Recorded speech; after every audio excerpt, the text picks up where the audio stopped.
मेरे पास एक सज्जन का फोन आया तो उन्होंने बताया कि उनके पिता की हालत काफी गंभीर है और उनको प्लाज्मा की आवश्यकता है। केजीएमयू गए और वहाँ प्लाज्मा डोनेट कर दिया। जब आप प्लाज्मा डोनेट करेंगे तो आपको थोड़ा सुई का दर्द आपको सहना पड़ेगा। तो मेरे ख्याल से जो उस समय भावनाएं होती हैं शब्दों में नहीं बयां किया जा सकता है। बेटे के लिए पिता का जो महत्व होता है वो मतलब उसको भावनाओं में ही देखा जा सकता है। तो उनके चेहरे पे खुशी थी। छोटा सा कदम उठाते हैं तो उससे किसी की एक पूरी जिंदगी बच जाती है और कदम उठाने में कोई हर्ज नहीं है। हेलो एवरीवन, एनबीटी ऑनलाइन ने प्लाज्मा वीरो पर एक सीरीज शुरू करी है। यहाँ पर हम उन लोगों की कहानी बता रहे हैं जिन्होंने इस कठिन दौर में प्लाज्मा डोनेट कर किसी कोविड पेशेंट या उसके फैमिली की मदद की है।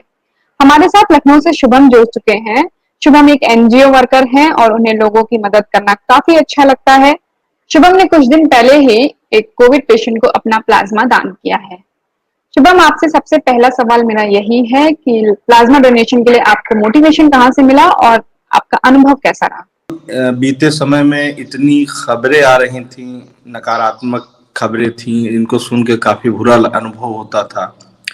लोगों की जान जा रही थी।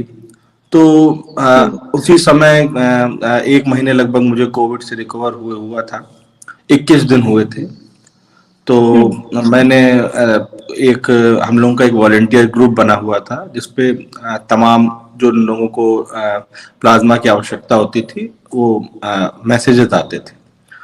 तो उनमें से मैंने एक पर कॉल करी। मैंने कहा कि देखिए, मैं अभी कोविड से रिकवर हुआ हूँ और अगर आपको ज़रूरत है तो मैं अपना प्लाज्मा डोनेट कर सकता हूँ। तो उन्होंने बोला कि नहीं, हमें प्लाज्मा मिल चुका है लेकिन मैं आपका नंबर फॉरवर्ड करता रहूँगा। तो 2 दिन बाद मेरे पास एक सज्जन का फोन आया तो उन्होंने बताया कि उनके पिता की हालत काफी गंभीर है और उनको प्लाज्मा की आवश्यकता है। तो उनको बी पॉजिटिव प्लाज्मा की आवश्यकता थी और मेरा ब्लड ग्रुप ए पॉजिटिव था। तो मैंने कहा कोई इशू नहीं है, अगर ब्लड बैंक से चेंज हो जाता है तो मैं प्लाज्मा अपना डोनेट कर दूंगा। उमेश कुमार ओझा जी, लगभग 60 से 62 वर्ष की उनकी आयु रही। तो उनको प्लाज्मा की आवश्यकता थी तो फिर हम केजीएमयू गए और वहाँ प्लाज्मा डोनेट कर दिया गया। प्लाज्मा डोनेशन की प्रक्रिया के दौरान आपको किसी तरीके की कोई असुविधा महसूस हुई या फिर सब कुछ बहुत ही आराम से हो गया? और कितना वक्त लगता है इसमें? बहुत स्मूथ प्रक्रिया थी। उन्होंने एक फॉर्म दिया, एक डॉक्टर आए, उन्होंने सब कुछ पूछा। कोविड की उन्होंने पॉजिटिव रिपोर्ट देखी 28 दिन पहले की, और निगेटिव रिपोर्ट से उनको कोई, उन्होंने कहा 28 दिन पहले की आपकी पॉजिटिव रिपोर्ट है आपके पास। मैंने कहा जी है। उन्होंने पॉजिटिव रिपोर्ट देखी, आधार कार्ड देखा, एक फॉर्म दिया गया, कुछ छोटी छोटी जांचें होती थी वो जांचें कराई गई। हाँ, ये है कि सुई का दर्द तो भाई आपको होगा। जब आप प्लाज्मा डोनेट करेंगे तो आपको थोड़ा सुई का दर्द आपको सहना पड़ेगा। बाकी बहुत ही साधारण तरीका होता है, बहुत ही जल्दी हो जाता है। लगभग कितना टाइम लगा था आपको? 35 मिनट प्लाज्मा डोनेशन करने में और 2 घंटे ओके। आप फॉर्म भरते हैं। 15-20 मिनट फॉर्म भरेंगे, फिर आपके रक्त की जांच होगी, फिर आपके एंटीबॉडी की जांच होगी। तो ये टोटल आप मान के चलिए कि 2 घंटे का पूरा प्रोसेस है। आप डोनेट कर देंगे 2 घंटे बाद। एक सवाल मेरा है आपसे शुभम कि जब आप प्लाज्मा डोनेट करने जा रहे थे तो क्या उस वक्त आपके दिमाग में किसी तरह का डर था कि आप कोविड से एक्सपोज हो सकते हैं या फिर आपकी बॉडी में जो एंटीबॉडीज बनी हैं वो खत्म हो जाएंगी प्लाज्मा डोनेट करने पर? एक डर ये रहता है कि कहीं दोबारा कोविड हो ना जाए। ये डर, ये स्वाभाविक डर है, वो होना भी चाहिए। क्योंकि ये डर नहीं होगा तो हम प्रिकॉशंस नहीं लेंगे, मास्क नहीं लगाएंगे, सैनिटाइजर का प्रयोग सही नहीं करेंगे। तो ये डर स्वाभाविक है।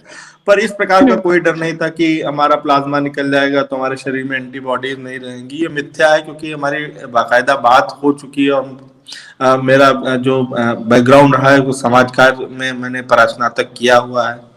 तो लगातार हमारी वार्तालाप होती रहती थी डॉक्टरों से।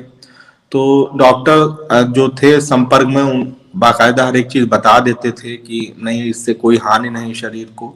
आपकी लाल रक्त कोशिकाएं वापस आपकी चढ़ा दी जाती, केवल आपका प्लाज्मा ही डोनेट होता है। रक्त में तो आप जब रक्त आप डोनेट करते हैं तो पूरा आरबीसी डब्ल्यूबीसी दोनों जाएगा। लेकिन जब आप प्लाज्मा देते हैं तो आपका जो आरबीसी होता है वो वापस चढ़ा दिया जाता है उसके साथ में एक छोटी कोई दवा चढ़ाई जाती है जिससे हल्का सा आपको सेंसेशन होगा या तो हाथ में या होठों पर, और वो बहुत नॉर्मल सेंसेशन होता है। वो जब तक प्रक्रिया चलती है 30-32 मिनट की, तब तक वो सेंसेशन आपके शरीर में होता है और उससे कोई हानि नहीं होती। उसके बाद सकुशल घर आ गए और 2 रुपए का एक बिस्कुट भी खाने को मिलता है। पेशेंट या उनके परिवार में आपकी किसी से बात हुई हो, उन्होंने आपको क्या मैसेज दिया? उन्होंने हमको कहा कि अगर आप कुछ रुपए पैसे चाहें, तो मैंने कहा नहीं, ऐसी कोई बात नहीं है, रुपए पैसों के लिए नहीं, ये तुम स्वयं चाहते थे। यदि आपका अच्छे समय पर कॉल आ गया, नहीं तो हम ऐसे डोनेट कराते। लेकिन वो मतलब खुश थे। आज उनके पिताजी डिस्चार्ज भी हो रहे हैं, अभी थोड़ी देर पहले हमारी उनसे बात हुई। तो मेरे ख्याल से जो उस समय भावनाएं होती, उनको शब्दों में नहीं बयां किया जा सकता है। भाई, एक बेटे के लिए पिता का जो महत्व होता है वो मतलब उसको भावनाओं में ही देखा जा सकता है। तो उनके चेहरे पे खुशी थी और वो धन्यवाद देना चाह रहे थे, उन्होंने धन्यवाद दिया और खुश थे काफी। उन्होंने फिर मुझे फोन किया जब प्लाज्मा डोनेट हो गया, तो उन्होंने मुझे 1 दिन बाद फोन किया कि सर, आज सुबह प्लाज्मा चढ़ा दिया गया है और स्थिति में सुधार भी हुआ है उनके। और फिर उन्होंने एक मैसेज किया मुझे कि आपका बहुत बहुत शुक्रिया, आपने बहुत अच्छा काम किया। तो मैंने कहा कि मतलब समाज के हम भी एक हिस्से, अगर एक छोटी सी मदद अगर हमसे हो पा रही तो वो बहुत ही अच्छी बात है। हमारे दर्शकों से आप क्या कहना चाहेंगे?